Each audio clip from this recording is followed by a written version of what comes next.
our intellectuals and so-called political analysts and even political leaders paint a very theoretical picture about the relationship we think we have with the United States of America. Here is an interesting interview here between Xoli Mngambi and this brother. I think his name is Simon. I will verify that later. It's a very interesting interview because I don't think we are being realistic about the relationship we have with the United States of America. South Africa and the continent, because just as this election is consequential for Americans, it has implications for the rest of the world. And where I come from, South Africa, they obviously are watching this with keen interest. They wish Americans well. They have no particular interest in who occupies the White House. South Africa's interests, though, are what is important here. How do you think, let's start with a Trump administration, how will it relate to South Africa and the continent? Well, let's be honest. I mean, really honest. Donald Trump does not care about Africa at all. He has no particular interests there. He has spoken scatologically in the past about Nigeria.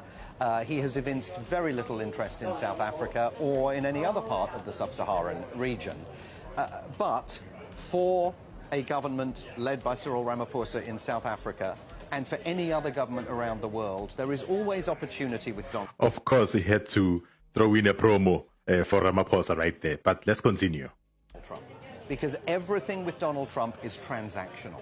So if you can find a way of catching his attention and persuading him that there is some sort of transactional benefit to the United States is going to benefit financially from an improved bilateral relationship with South Africa, that's the magic lever that you have to pull.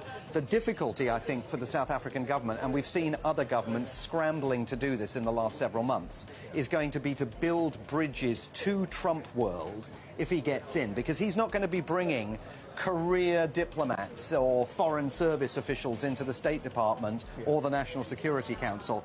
These are all going to be dyed-in-the-wool Make America Great Again loyalists. It's going to be an interesting dynamic, though, Simon, if Kamala Harris is the person that occupies the White House, because the Biden administration is unwavering in its support for Israel, for example, throwing resources. Of course. Indeed. South Africa's comments at the recent BRICS summit, where the president of South Africa says this was a bilateral between him and Putin. Russia and President Putin are a friend and ally. Yes. Would that upset Kamala Harris? It's a problem. I mean, let's be honest about the bilateral relationship between South Africa and the United States. It is not what it was. It is not even what it was when President Ramaphosa visited Joe Biden in the White House not that very many months ago. And it has been damaged partly over Ukraine. There is a failure in this city to understand why a South African government feels such loyalty to Vladimir Putin, given that the Americans do not believe that Vladimir Putin is a Soviet, and it was the Soviet Union, including Ukraine, that provided assistance to the ANC back in the apartheid era.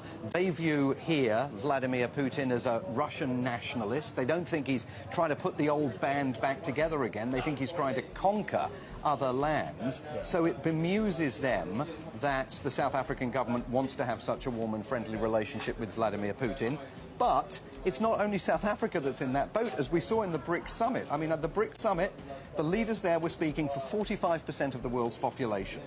And the United States continues to struggle with the notion that its own influence on the world stage, particularly in Africa, is evaporating, being diluted by China's focus on Africa, China's focus on other parts of the world, and Russia's as well. So these are really complicated issues that the government in South Africa is going to have to deal with, regardless of who is in power here. If it's Harris, you're going to get more continuity in terms of tone and style and substance from the Biden administration.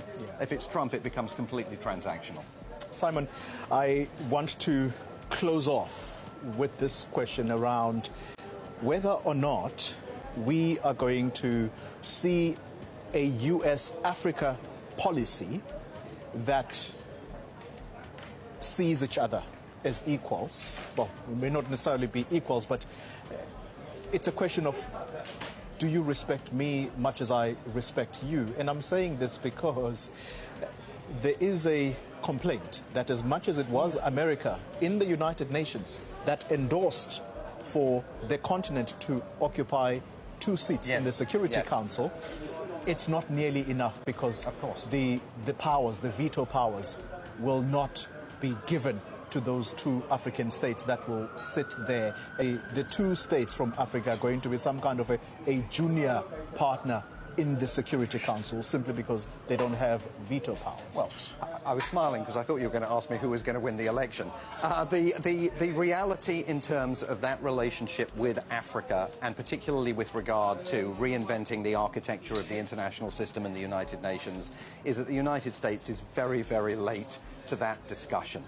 And the United States has not, under successive administrations, really focused and created a strategic plan for its relationship with Africa. You'd actually have to go back, oddly, in some ways, to the presidency of George W. Bush to find a president of the United States who focused to such a degree and understood that America had interests in trying to assist Africa and trying to uplift Africa.